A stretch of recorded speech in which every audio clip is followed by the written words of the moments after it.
there is a report which I have wanted to talk about for a minute, and it's become relevant again.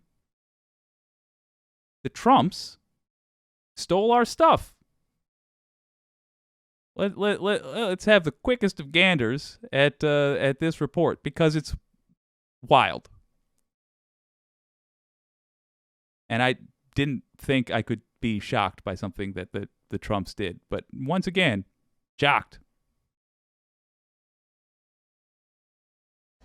Some video content is silver and some video content is gold, like this video content. The President of the United States and members of his cabinet swashbuckling giant swords at a state dinner in Saudi Arabia. We really can't get enough of this video. It was President Trump's first foreign visit as president in 2017. Trump's son-in-law, Jared Kushner, he was also on that trip, and it turns out he got to take some swords home with him. This is... I'm not going to deny. I would be tempted to do what you're going to hear, but I wouldn't do it because it's illegal.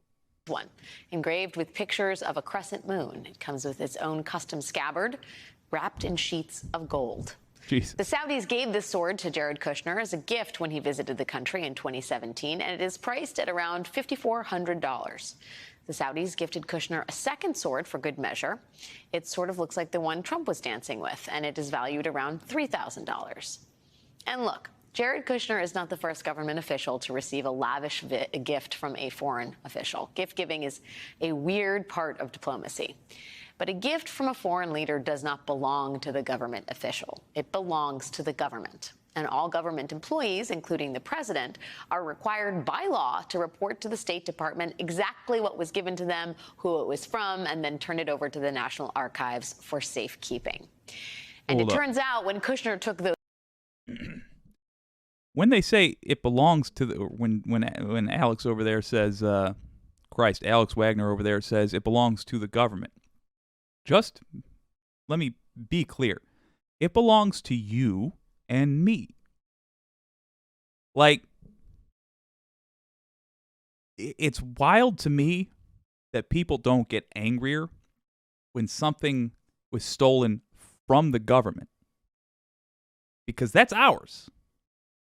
And the thing that makes it ours is that if we want it, we could all get together and sign a petition to tell them what to do with those swords. Truly.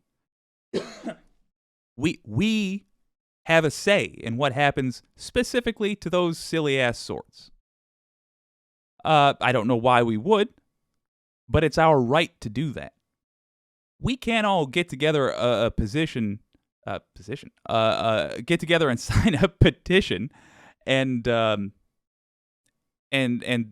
say what we're going to do with John's chair. It's irrelevant. It's John's property.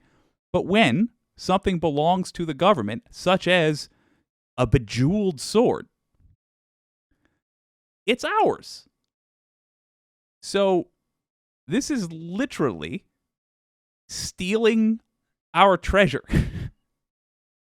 Frickin' wild. I'm going to let her get right into it. Those swords from Saudi Arabia, he never officially reported the gift to the State Department, which was not only a Jared Kushner problem. Democrats on the House Oversight Committee released this report today about the handling of foreign gifts during the Trump administration. It is delightful to me that the GOP, their committees, this isn't, but the GOP's committees have done so poorly, while Democrats keep knocking out teeth. Hell yeah. They are auditioning for a hell of a 2024 in the House. And according to the report, Donald Trump and his family failed to report over 100 gifts from foreign countries, Jesus, worth a grand total of nearly $300,000. Jesus. And it really is an odd assortment of stuff, like this $12,000 silk carpet from the president of Uzbekistan. Ours. And this giant box filled with tableware from the president of Lebanon. It's our tableware. In case President Trump ever ran out of spoons. Also, this portrait given to Ivanka Trump, made out of mother-of-pearl mosaic tiles. They can keep that one. And this fake diamond-encrusted falcon from Kuwait, which is sitting on a sort of creepy severed falconer's hand. That's just a glove. Come on now. It's a falconer's glove. That's not what's creepy about it. What's creepy about it is that a corrupt government, which had enough money to make a diamond falcon, bribed our corrupt government with it. And that it was clearly possible, and that we have to talk about it now because our corrupt government then did a crime with it. I want that diamond falcon back, though. Also, inexplicably, the statue of pumpkins. Someone must be a big pumpkin fan in the Trump White House. All of these gifts were given to the President Trump and members of his family He thought it was a self-portrait, a bust. by foreign governments, and all of them, plus 100 or so more, were never reported to the government as required by law. The National Shocking. Archives has since gotten their hands on most of these items, though it remains unclear how many were returned before Trump left office and how many were returned after he left office. But there are still 2 items that are missing, including a $7,000 set of golf clubs from Japan and what is described as a... Wait a minute.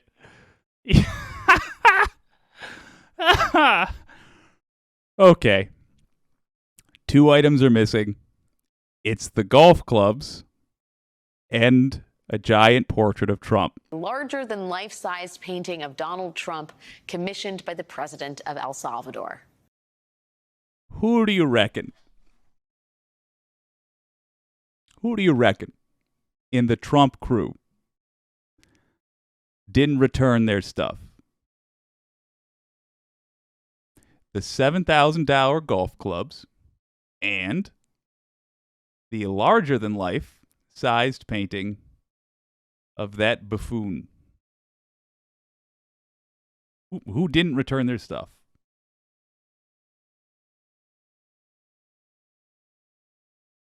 I mean, there's no such thing as enough charges against someone. You either did a thing or you didn't, and the law is supposed to be obligated. They, in fact, are obligated to find that out. By the law, I mean the DOJ. To find that out and address it. But that is the most hilarious whodunit I have ever seen in my life.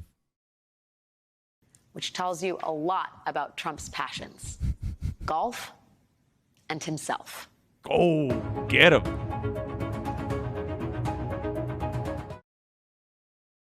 Oh, Lordy Lou. I mean, come on. Hard to do much with that in terms of what you can do. Just remember to vote in primaries. We don't need... This stuff is funny to talk about, but can you just imagine where the world would be if we hadn't just wasted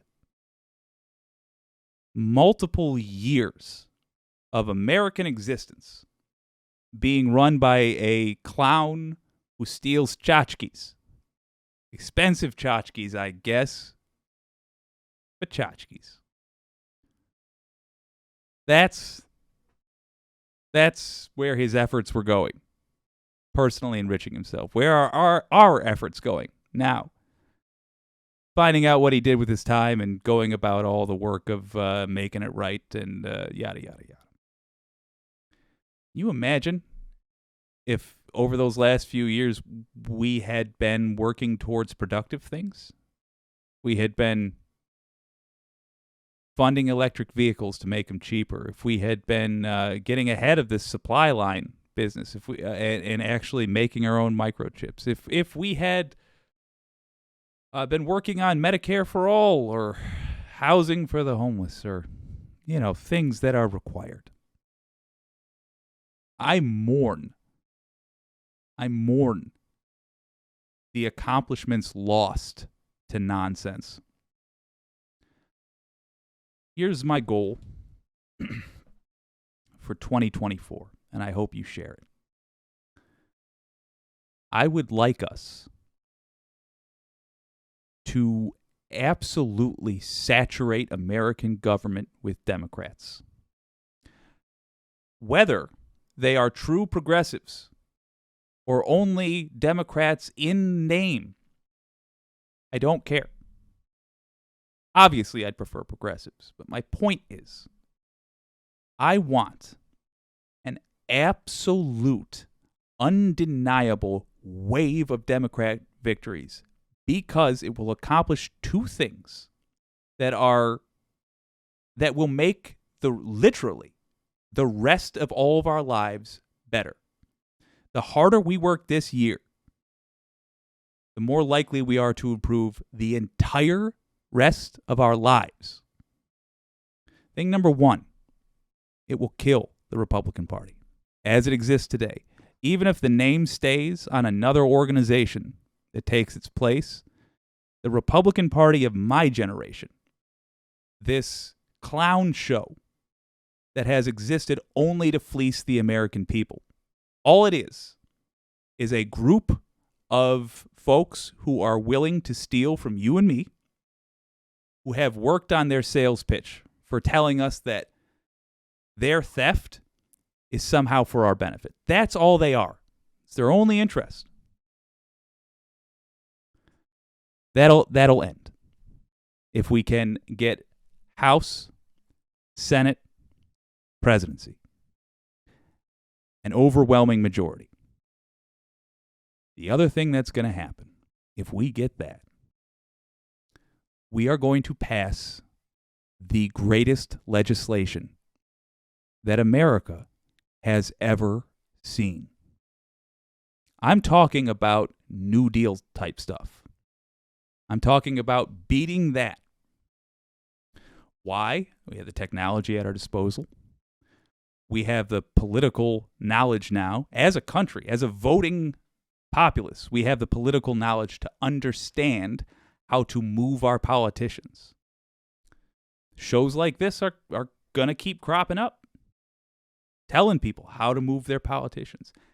And Democrats will have no reason to say no. No one to negotiate with. And Joe Biden will not be going for re-election. Joe Biden will be trying to make a legacy for himself. It would not be hard for him to start seeing himself as the next FDR. We should encourage that, and we should give him the tools necessary to make a hell of a good legacy. 2024 is the year. 2023 is a great time to start. Vote blue. Volunteer for campaigns for Democrats in your area. Get in the grills of your local politicians and make sure that they're campaigning as far left as they can, because as they can, because they will have heard from you, their constituent, talking about left issues and how you care about them. Put in the work. It's going to be a long one. Your old pal Jake will be here with you doing it just like everyone else. The benefit for it, if we are successful in getting a blue House, a blue Senate, and a blue White House, benefit will last for the rest of our lives.